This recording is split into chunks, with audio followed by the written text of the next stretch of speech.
pedir uma coisa para vocês. O pessoal que se interessou pelas mensagens do Sermão do Monte, só para lembrar, eu trabalhei toda essa mensagem em 3 livros e 2 sites, né? Um é Voltemos ao Evangelho, o outro Voltemos ao Evangelho, Iberianos, são vários, na verdade. Mas livros, nós temos esse aqui, se vocês se interessarem, Estudo no Sermão do Monte, do Dr. Martin Lloyd-Jones, pastor da Capela de Westminster, em Londres, durante 30 anos, foi médico, largou a medicina para se tornar pregador da palavra. Aos 23 anos, ele era médico auxiliar do médico que tratava da rainha. Ele seria a pessoa que ia substituir, porque o médico estava bem idoso, mas ele abriu mão para pregar a palavra, né? Então, o Dr. Martin Lloyd-Jones, um excelente expositor da Bíblia, livrozinho fácil de ler, estudo, bem tranquilo, você passa e você nem sente. Outro é também um expositor que morreu agora, aos 83 anos, né? John Stott, tá? Esse livro da Aliança Bíblica Universitária, da BU. E você pode também, ele segue muita linha do Dr. Martin Lloyd-Jones, com exceção de algumas coisas. John Stott era um anglicano, né? Expositor bíblico, escreveu bastante livros, uma pessoa assim que também me discipulou muito, né? John Stott e Dr. Martin Lloyd-Jones. O outro é Dietrich Bonhoeffer, que morreu enforcado na Alemanha, aquele que eu passei há pouco tempo, você lembra? Uma semana antes das forças aliadas entrarem na Alemanha, ele foi morto por não negar Jesus, né? E ele foi enforcado. Também é um expositor bíblico, alguém que, vendo que a salvação pela graça foi pregada de maneira tão... Na verdade, ele é um luterano, né? Veio se pregando a salvação pela graça, e essa graça foi se tornando uma graça o quê? Você lembra que a gente ensinou aqui? Essa graça foi se tornando uma graça barata, né? A graça foi se tornando uma graça barata. E ele então começou a ter uma série de mensagens, uma série de... Eles se reuniam, né, de maneira escondida, de uns discípulos dele, por isso que é o discipulado. E eles começaram então a se reunirem secretamente, e eles deu uma série de palestras, uma série de ensinos sobre a vida cristã, dizendo que a vida cristã não é para viver com uma graça barata. Ah, sou salvo, agora eu posso fazer qualquer coisa, que se dane, Jesus já morreu por mim, vou buscar meus interesses, vou ver minha vida de qualquer maneira, que se dane. Ele vai escrever contra a graça barata, e ele vai pegar em cima do Sermão do Monte. Amém?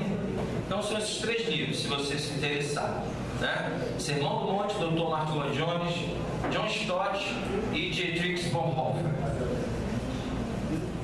São livros assim que me ajudaram muito no meu discipulado no começo. Amém? Amém. Vamos abrir Mateus, hoje é a última mensagem em cima da série Erasmus não conhecer as Escrituras. Mateus 7, 24.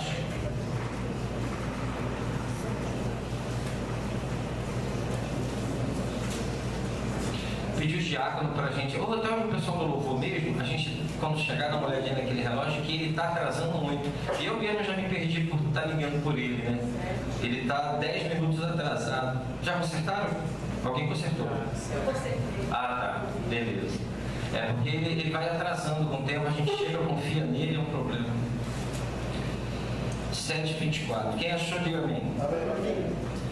Portanto, quem ouve essas minhas palavras e as pratica, é como um homem prudente que construiu a sua casa sobre a rocha. Caiu a chuva, transbordaram os rios, sopraram os ventos e deram contra aquela casa, e ela não caiu, porque tinha seus alicerces na rocha.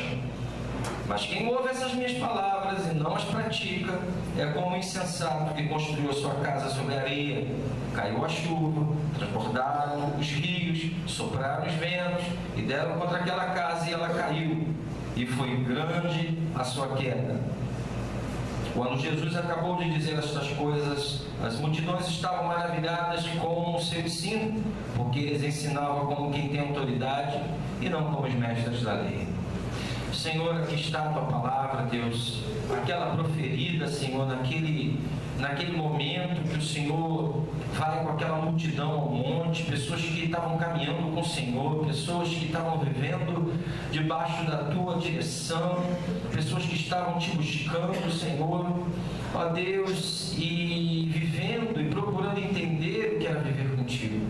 Nós pedimos que tu fales aos nossos corações mediante o Espírito Santo, nos ensine, ó Deus, nos faça, Senhor amado, viver uma vida não só ortodoxa, mas também, ó Deus, dando valor à prática da palavra, Senhor, a ortopraxia, que o Senhor venha, Senhor amado, nos fazer entender que eu não posso ver a ortodoxia esquecendo da ortopraxia, mas que uma se una à outra, Senhor. Uma, Pai, possa ser o complemento da outra, para que teu nome seja glorificado em nossas vidas, em nome de Jesus.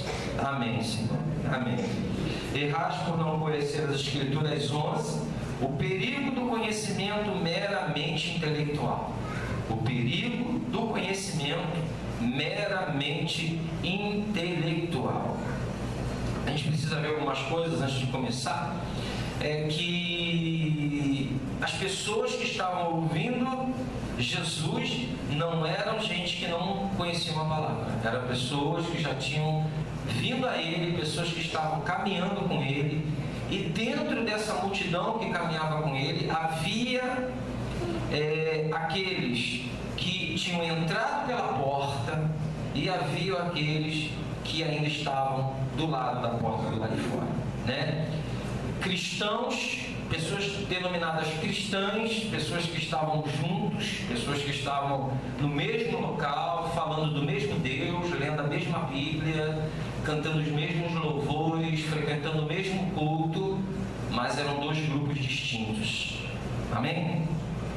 Bem, segundo ponto também que a gente deve enfatizar, eu falei até na oração, é que não podemos dissociar a ortodoxia, que é o conhecimento intelectual da palavra, das doutrinas, né, do conhecimento da palavra de Deus, da prática da palavra de Deus.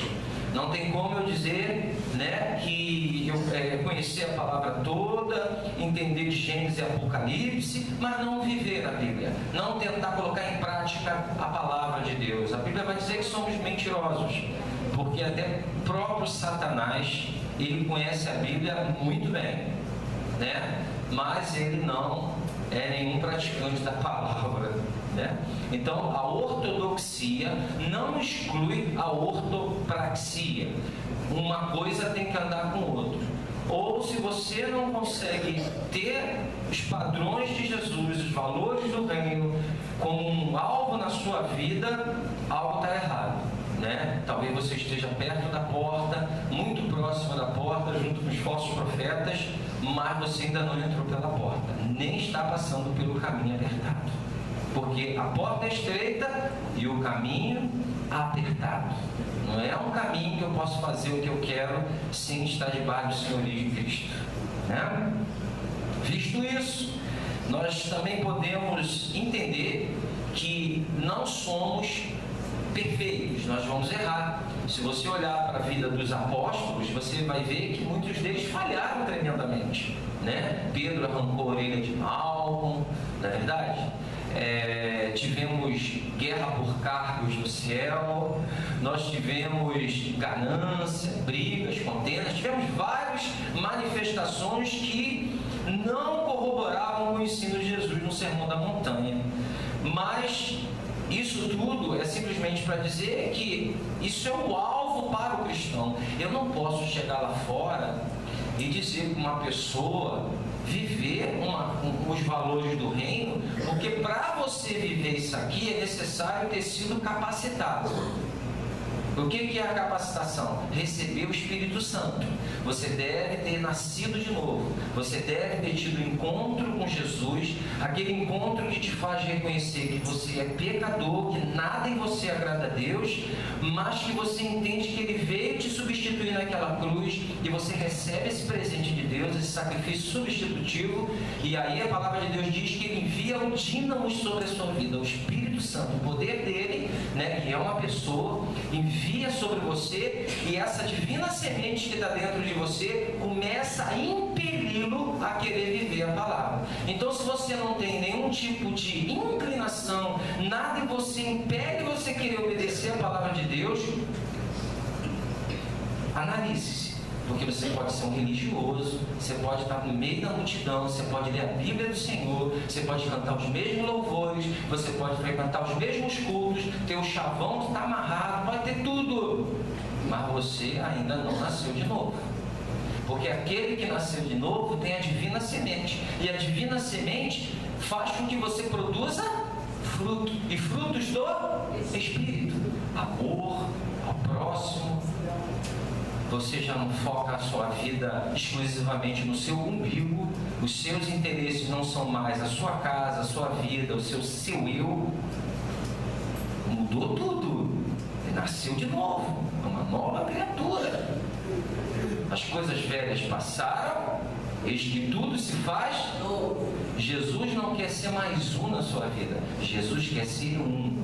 Ele não quer ser uma das prioridades, ele quer ser a prioridade. Ele não quer ser mais um daqueles que você ama no seu meio, ele quer ser o que você ama acima de todos. Esse é o teste da fé. Não tem como. É por isso que nós vemos aí fora tanta gente se dizendo cristãos, mas tantas aberrações no meio cristão, né? Vamos continuar. Jesus não nos chama para ser perfeito, mas nos chama para ser íntegros. A palavra íntegros tem a ver com sinceridade, sermos sinceros com Deus e conosco mesmo e com o próximo. É como um casamento, né? Eu casei com a minha esposa, quero dar o melhor para ela, não quero brigar com ela, quero agradá-la, quero isso, quero aquilo, e ela também. Mas vira e mexe, nós erramos, nós falhamos, nós nos magoamos, nós caímos, nós erramos o alvo. Mas existe algo que Jesus nos ensinou, que os casais, principalmente quem não teve um encontro com Jesus, tem maior dificuldade de fazer, que é chegar na cara do outro e dizer assim: me perdoa porque eu pisei na lama, me perdoa porque eu te machuquei. Pedir perdão de peito aberto, para se humilhar mesmo, se sentir humilhado. Porque quando a gente se sente que está com problema, você está tossindo muito, quer um xarope? Tá bom. Quando a gente se humilha, quando a gente reconhece o nosso erro, quando a gente pede perdão, a gente ganha força para não fazer de novo. E aí crescemos, e aí a gente vigia mais da próxima vez. Quando a gente vai fazendo as pazes só no dedão, dando presente, oi, tudo bem, começando a rir, vai fazer de novo, porque não teve consequências. Amém? Então a gente precisa aprender a pedir perdão e principalmente se arrepender, porque tem muita gente querendo que peça um perdão para ele, mas se arrepender do erro também, não se arrepende. Tem coração duro, dura cerveja, né? E um discípulo do Senhor, por mais que ele tenha seja egolátrico, ele não deveria ser egolátrico, ele tinha que morrer para si e entender que tem que fazer a vontade do seu Senhor. Falando isso, né?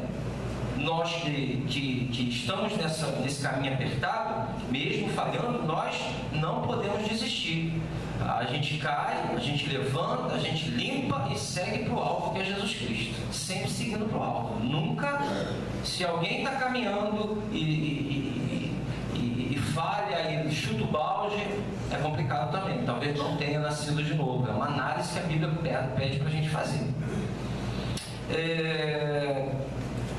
Visto isso também, precisamos trabalhar sobre a questão da salvação. A salvação é justamente por aquilo que eu falei, pela fé no que Jesus fez, pela confiança no que Ele fez, na regeneração que Ele faz no teu coração, e pelo Espírito Santo habitando dentro de você, que a palavra de Deus diz que é o penhor da salvação, a garantia da salvação. Quem tem o Espírito Santo sabe que tem, porque é experimental, não tem como não saber. Quem está com alguma coisa andando dentro de si, né? Assim você sente que tem alguma coisa diferente. Então, quem nasceu de novo sabe que tem uma coisa diferente dentro de si. Algo muito poderoso, algo que inclina o tempo todo, mesmo errando, mesmo falhando, a fazer a vontade de Deus e quanto antes acertar o seu trilho com os trilhos do Senhor, a sua agenda com a agenda do Senhor. Então a salvação é pela graça. Novamente eu falei, o Sermão do Monte é para quem já teve encontro com Jesus. Essa pessoa que teve encontro com Jesus, aí esses valores são apresentados. Eu não posso apresentar isso para o cara que mora ali. Não tem como alguém que não conhece Jesus viver isso aqui, amar o inimigo. Isso é coisa de maluco. Você pode, isso aqui é uma balinha? Dá uma balinha para ela, Davi? Dá? Tem de pimenta? Assim, não tem como eu apresentar esses valores no reino, do reino, de uma pessoa que não tenha nascido de novo.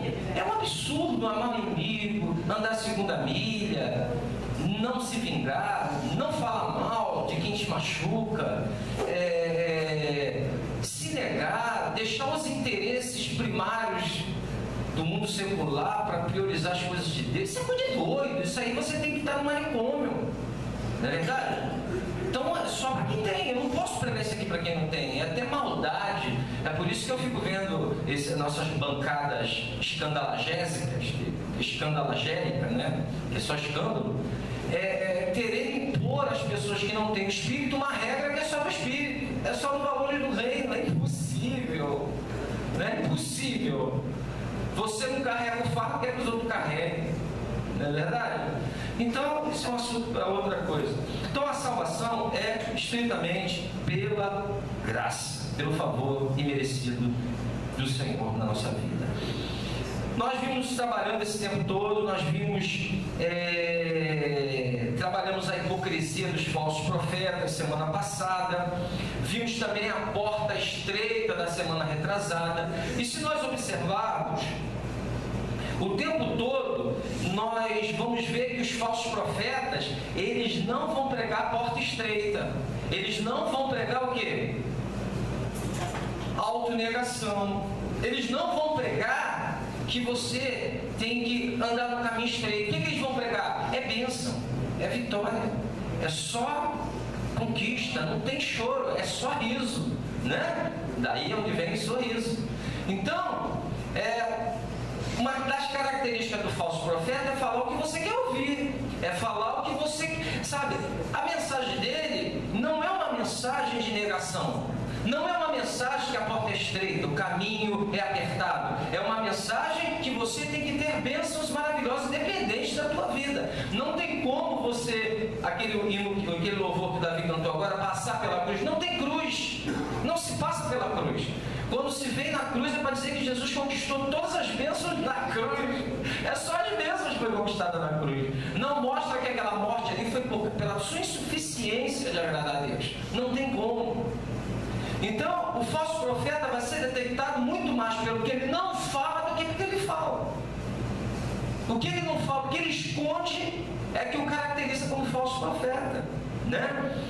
E o Senhor vai fazendo uma comparação, ele vai traçando uma comparação, ele vai falar da porta estreita e do caminho e da porta larga. Ele vai falar do tesouro na terra e tesouro no céu.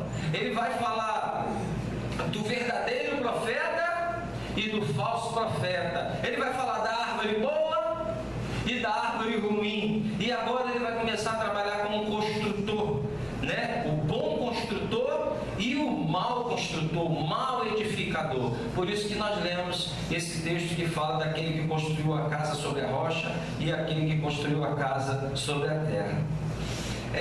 Nesse texto, esses dois construtores ilustram os dois cristãos que eu acabei de falar com você dentro da igreja. Eu estou chamando de cristão para vocês entenderem. Gente que canta os hinos que a gente canta, gente que louva junto com a gente que lê a Bíblia, Gente que está nos cultos, está 30, 40 anos dentro da igreja. Conhece a Bíblia de Gênesis e Apocalipse. Dá uma aula de teologia. Gente que a pessoa não é um crente genuíno. É alguém que está construindo sobre a areia. Né? Aí Jesus começa a falar de construção. Ele vai dizer que 2 construtores foram construir uma casa. Um construiu a casa, pegou onde estava a terra batida mesmo, foi logo colocando os tijolos, começou a embolsar, colocou a laje, né? Começou a fazer, fez a janela bonita, tudo rápido. Uma das coisas, as características de alguém que caminha com o Senhor é a paciência, a longanimidade e o esperar no Senhor. Quem não tem isso é tudo muito rápido. Vamos construir a casa, sem alicerce, vamos tacar tijolo, vamos embolsar, é laje, e vamos lá, vamos que vamos, tem outra para construir. Essa é uma característica. A praticidade, o desespero. E aí, ele construiu. Aí o outro vizinho, né, o cristão genuíno, esse outro que faz parte do grupo, está lá, devagarzinho, fazendo furo para fazer o que? A sapata, né? Para preparar a coluna. Quem trabalha com obra sabe como é que é. Vai lá, pega os vergalhões, né, Zé Carlos? E faz o que? Amarra um por um. Faz uma sapata gaiola, para quem conhece um pouquinho de obra, sapata gaiola, né? Que é aquela quadrada. Faz uma sapata gaiola, pagando preço, debaixo do sol quente, o cara amarrando o ferro. E o outro, meu irmão, vou pintar de vermelho, aqui vai ficar lindo, ó. Olha a minha casa aqui, ó, tudo maravilhoso, tá lindo. Já tá nos móveis dentro de casa. E o outro amarrando, amarrando ferro, ó, fazendo furo. Aí ele coloca a primeira coluna. O outro já foi na Casa Bahia comprar os móveis. É tudo rápido. É tudo muito rápido. Já tá lá. Aí o outro tá na segunda coluna. Aí fez as colunas, demarcou tudo direitinho. O alicerce da casa. Agora ele começa a colocar tijolo por tijolo, coloca o prumo para ver se está certinho, para não ficar torta, né? Ele vai colocando, faz a primeira parede, faz a segunda, a terceira, agora a laje, amém? Não! Viga!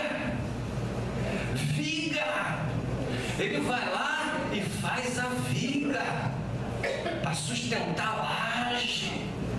Ele sustenta essa casa, ele dá força a essa casa. E pior que Jesus diz que ele não fez na areia, ele fez aonde? E rocha é pior ainda, era britadeira.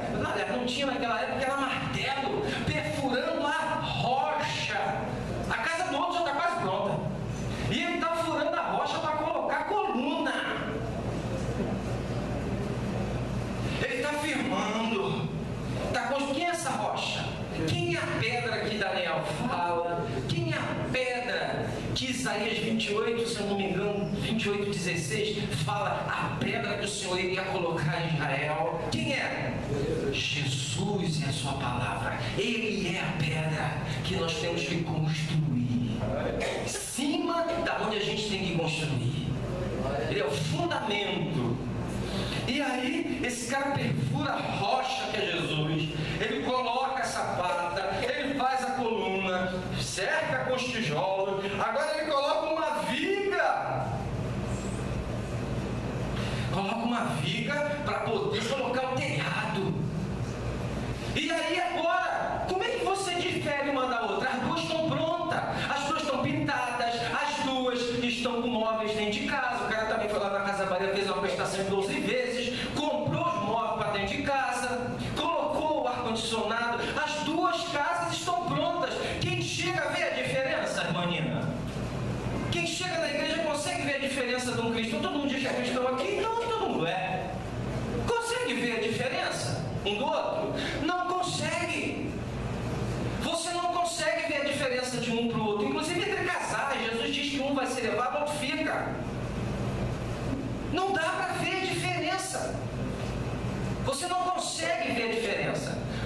característica dessa igreja é não batizar ninguém até ver os frutos do Espírito. Às vezes a pessoa leva aqui 1 ano e meio, 2 anos para ser batizado. Por quê? Hoje em dia aí fora a pessoa chega e já batiza no dia seguinte, né? Aí é o escândalo no meio da sociedade, que a pessoa é despreparada. Aqui a gente não tem problema. A gente não crê que o batismo salva, quem salva é Jesus. Amém? Então a pessoa só vai fazer a profissão de fé publicamente dela, perante a igreja, perante a sociedade. Ela vai poder vestir a farda do crente, que é o batismo, na hora que os frutos realmente surgiram. Porque muita gente quer batizar porque virou modinha, muita gente quer batizar porque o namorado batizou, muita gente quer batizar porque já está muito tempo na igreja, estão cobrando, é igual ter filho, né? Casou, não tem filho, eu começo a cobrar, né? Aí quer batizar porque alguém falou que tem que batizar, não é assim? Então hoje a gente não tem problema com batizar. Estava o Eduardo aí, manifestando os frutos do Espírito, graças a Deus, vai para 2 anos, né? Ainda não batizou. Eu também. E você? Então, nós não temos problema, porque o que tem de gente batizada e não salva é fora do comum. A Regina me disse que uma vez a filha dela foi numa igreja aí, né, ali em Vicente de Carvalho, grande, bonita, que eu não vou dizer o nome. E aí o pastor, muito conhecido da rádio, ele chamou, no primeiro dia ele já levou a Tassiane para batizar. Foi Tassiane ou Thaís? Thaís. Batizou a Thaís. Chegou a batizar, não? Batizou a Thaís e foi comer uma pizza, que o pastor foi comer uma pizza no restaurante que era na Parmeira ali do lado, né? E comeram pizza, foi uma festa. Onde está a Thaís agora? Está voltando para o Senhor, né? Em nome de Jesus. Então, gente, batizar não é quer dizer que alguém nasceu de novo. O ladrão da cruz se arrependeu profundamente, confiou em Jesus e não passou pela água. O batismo é cristão, ele tem que ser ministrado, mas tem que ter muito cuidado para batizar, para não ter escândalos aí fora. Amém? Então vamos continuar aqui. Esses 2 construtores fazem a casa, levantam a casa, mas não dá para você distinguir mais. Não tem como você distinguir. Isso é uma analogia aos cristãos. Isso é uma analogia à igreja. Porque o que Jesus está mostrando aqui, e só tem uma maneira de você saber quem construiu a casa sobre a rocha e quem não construiu a casa sobre a rocha. Qual é? Quando vem a chuva de problemas, a chuva de lutas, as chuvas de tribulações, quando vem os rios que batem na coluna, se a casa não tem estrutura, ela desaba, ela não fica em pé, o muro cai, tudo que subiu com tijolos cai. E o vento dos problemas que surgem, das doutrinas, seja dos problemas, do que não se concretiza, das coisas que tínhamos esperanças e não foi, da traição, da mentira, da doença que chega, não é? Das coisas que não achávamos que dentro do reino não tinha.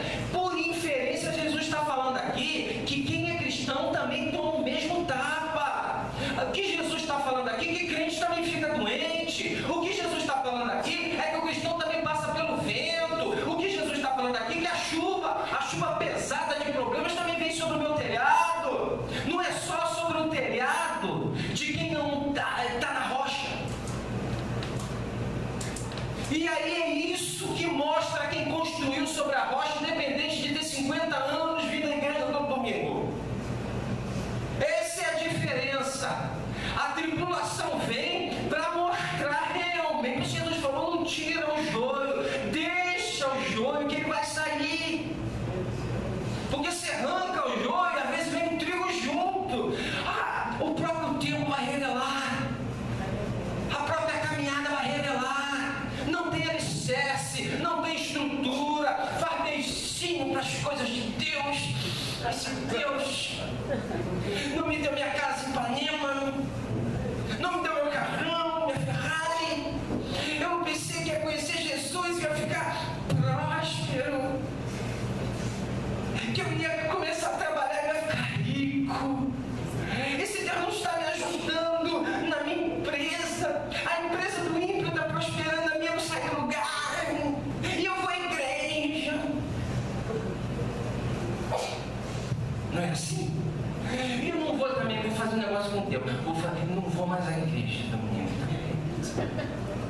e só ora agora para Deus quando Ele me abençoar.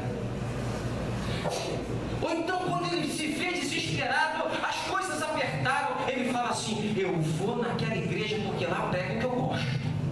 Lá tem corrente. De repente, eu fazendo uma corrente de 5 anelos, não são 7, né? 7, eu vou dar, aí eu compro minha casa na Barra. Porque aqui não funciona, aqui não tem o poder da prosperidade. Esse construiu a casa sobre a terra, sabe, sobre nem a terra, a areia. É isso que vai te diferenciar. John Stott diferencia de Martin Lloyd Jones nisso. Martin Lloyd Jones diz que nem sempre a tribulação, na maioria das vezes, vai revelar quem realmente é. Às vezes a tribulação não revela. Só vai ser revelado no dia do juízo. Por isso que diz assim: muito naqueles dias dirão: Senhor, expulsei demônio, falei em línguas, profetizei. Ele vai dizer: aparta-te de mim, porque eu não os conheço. Esses são os hipócritas inconscientes. Eles não tiveram encontro com Jesus, eles não servem a Jesus, mas aí vocês falam assim: eles não servem. Porque não, eu sirvo meu Senhor sim. Não fazem uma análise, não veem se estão na fé, não veem se entraram pela porta estreita, não veem se continuam no caminho apertado. Porque é consequência de quem nasceu de novo isso.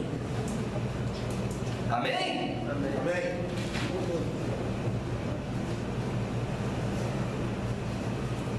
Isso tudo não quer dizer que nós não vamos ter bênção, que Deus não vai nos ajudar, que Deus não vai nos abençoar de alguma forma, até mesmo financeiro. Isso não quer dizer isso.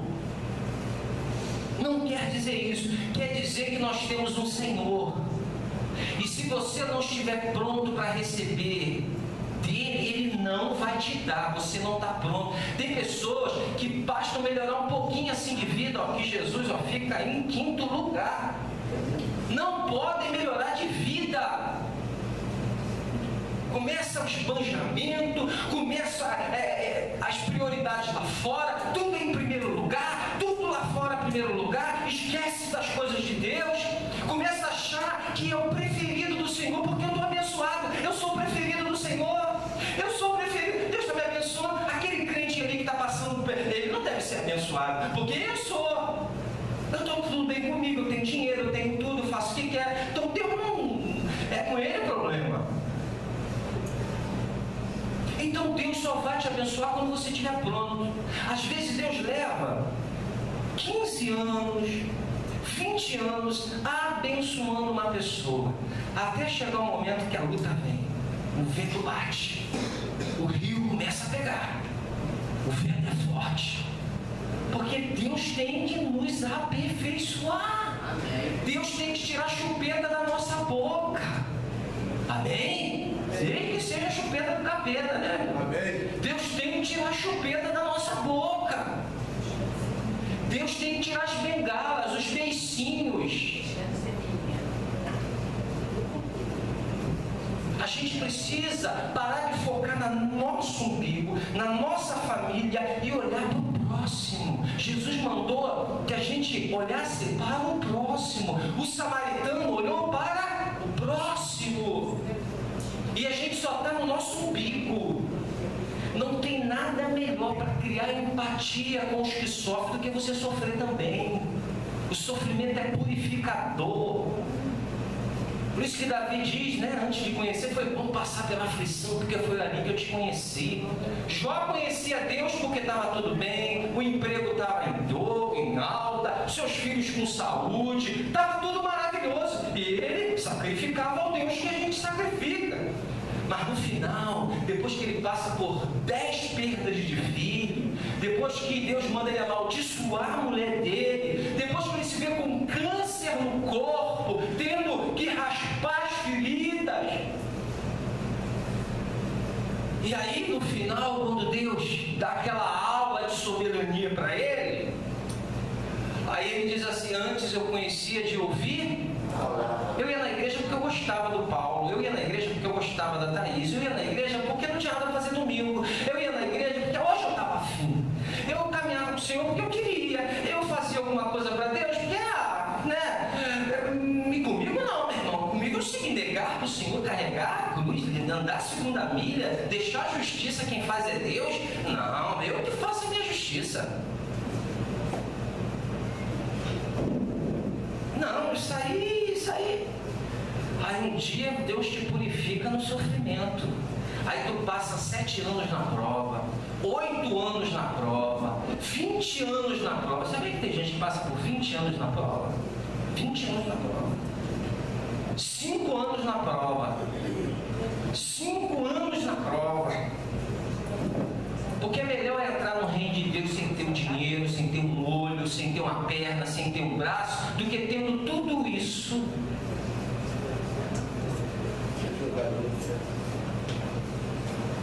E aí Deus não está preocupado, somente com a sua vida externa. Se você tem dinheirinho, se você tem dinheirinho, é muito mais profundo as coisas com Deus. Muito mais profundo as coisas com Deus.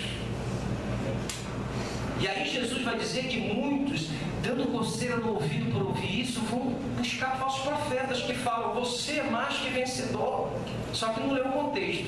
Pode passar pela fome, pela tribulação, pela falta de dinheiro, pelo desemprego, você continua glorificando a Deus. Aleluia. Não fala isso. Mas fala que você é mais que vencedor, sem ler o contexto do texto. Então, meus amados queridos ouvintes, Jesus não coloca diante de seus discípulos uma lista de regras éticas fáceis de obedecer, mas um conjunto de valores e ideais que é totalmente diferente do caminho do mundo.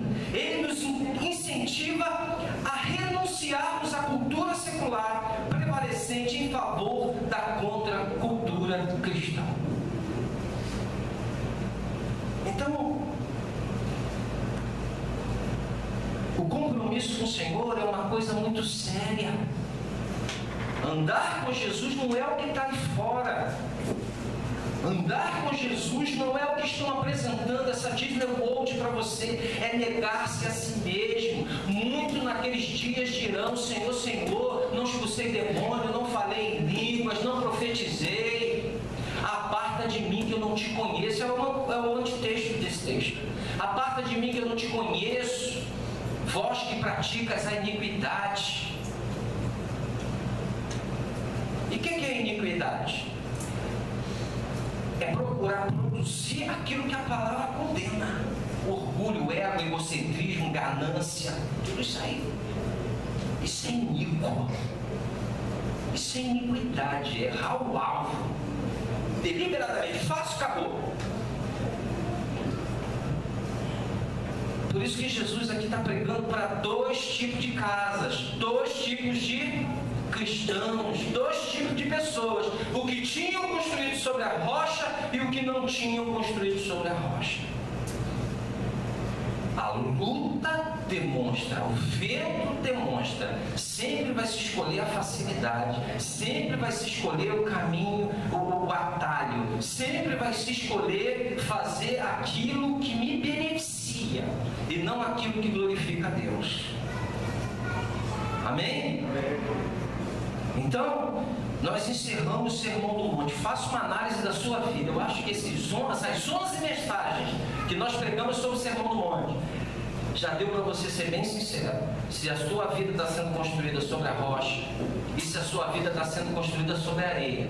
Se você está com Jesus só para Ele te socorrer no momento da dificuldade, ou você está com Jesus para glorificar o nome dEle, que foi a primeira coisa para a qual nós fomos criados.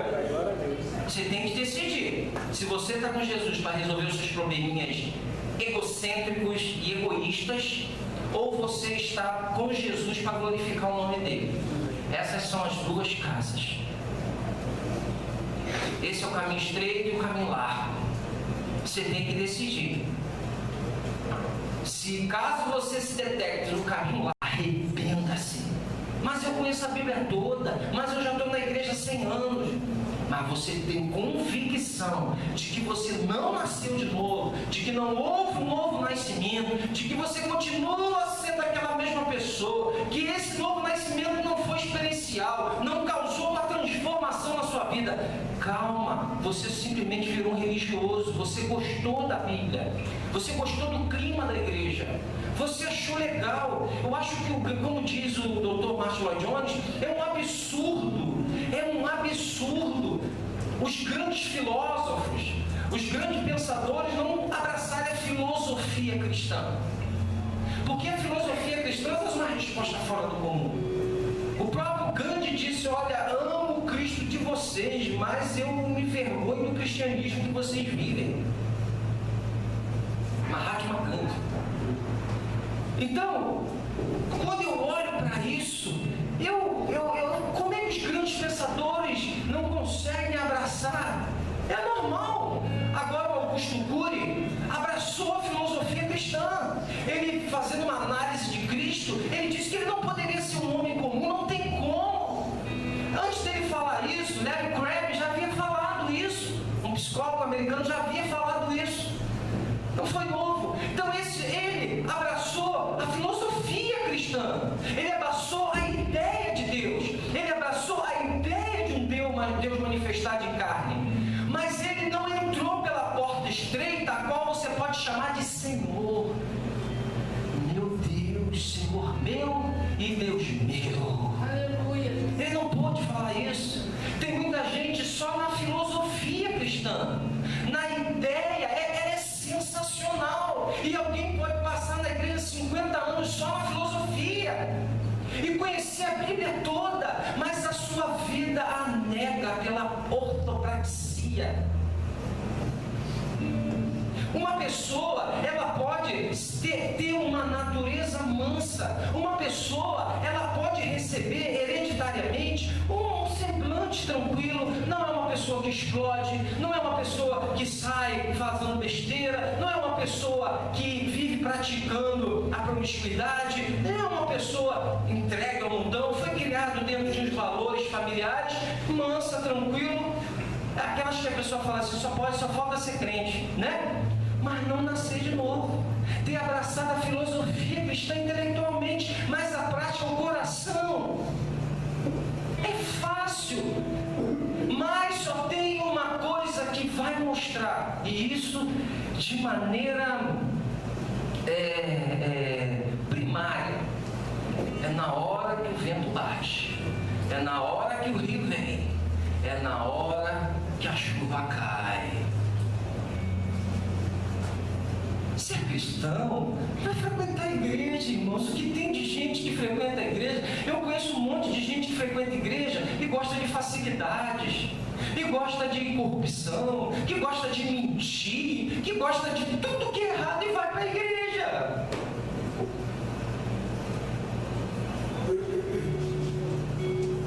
Conheço um monte de gente que aos domingos vem para cá, porque às vezes não tem nada interessante. Sábado tem interessante, domingo não tem nada interessante. A boate não abre no domingo, não é isso? Domingo só tem futebol, mas aí meu time não joga. Eu vou para a igreja, não tem churrascão. Às vezes churrascão foi no almoço, aí deu tempo para vir para a igreja. É mil maneiras que alguém pode estar na igreja. Mas o que a gente está falando aqui é de se arrepender, se reconhecer podre, sabe? Entender que nada em você agrada a Deus, que foi necessário o Filho dele dar a vida na cruz, e que você não vai a Deus se não passar por essa cruz, através do arrependimento e da fé no que foi feito lá. Aleluia. Não se iluda, não seja um desses iludidos que vai dizer: Senhor, Senhor, estava na igreja há 40 anos, Senhor, Senhor, eu pregava, Senhor, Senhor, cheguei a pregar o sermão do monte, Senhor, Senhor, louvava na igreja, aleluia, Senhor, dava aula de escola bíblica, Senhor, na igreja eu era diácono, eu era presbítero, Senhor, na igreja, Pai querido, todos me chamavam de presbítero tal, de pastor tal. eu botava a mão no demônio, ele saía. Eu profetizava, é isso que Deus diz. Senhor, eu curei enfermos. E Jesus vai dizer: cala a tua boca, aparta de mim, que eu nem sei qual é a tua identidade. Você só buscou teus prazeres, você só buscou teus interesses, a tua vida era egocêntrica, egolátrica, egoísta. Você nunca me amou em primeiro lugar eram teus benefícios. Aparta de mim, seu ganancioso, seu idólatra, seu adorador de Mamon. Glória a Deus, aleluia. É isso que ele vai dizer. E é isso que você quer ouvir? Arrependa-se. Arrependa-se ao pó e peça: Senhor, eu preciso nascer de novo. Glória a Deus. Eu não quero viver uma vida de religioso, Senhor, uma vida de profissional do reino. Eu não quero ser profissional. Eu quero ser nascido do alto. Glória a Deus. Habitação do próprio Deus. Deu dínamos de Deus dentro de mim, para que eu possa olhar para o sermão no monte e dizer: eu quero isso, e eu vou lutar para viver isso. Porque quando eu faço o contrário disso, eu me arrependo, me culpo, a minha vida fica, eu me sinto mal demais, porque eu errei o alvo. Mas aí eu me arrependo, porque eu tenho um advogado que é Cristo, limpo de novo e vou no alvo, porque a próxima vez eu vou tentar de novo. Eu vou conseguir não socar a cara daquela pessoa quando ela me ofender. Eu vou conseguir deixar de falar mal de alguém que me machucou. Senhor, eu não vou mais dar esmola para todo mundo ver. Eu não vou fazer mais 2 dias de jejum e mostrar para todo mundo que eu estou jejuando, Senhor. Eu não vou fazer mais oração dizendo: eu sou homem de oração, eu sou mulher de oração. A minha oração vai ser em secreto. Glória a Deus, aleluia. Senhor amado, oh Deus querido, Pai, eu vou olhar para a porta estreita, porque a porta estreita se apresenta todo dia para mim. Eu vou entrar por ela, eu vou deixar a larga de lado, eu vou entrar por ela. E você sabe como todo dia essa porta estreita se apresenta para você. Só você sabe, na hora que você tem que resolver um problema, mas aí tem que dar uma perenga para alguém, ou tem que armar uma situaçãozinha, você fala: não, eu tenho que ir para a porta estreita. Aleluia. Glória a Deus. Está se enganando, meu amigo. O que tem de igreja com 500 pessoas, 1000 pessoas, 2000 pessoas, e você se esconde naquela multidão e você pode ficar, que você nunca vai ouvir o que está sendo pregado aqui, é em cada esquina.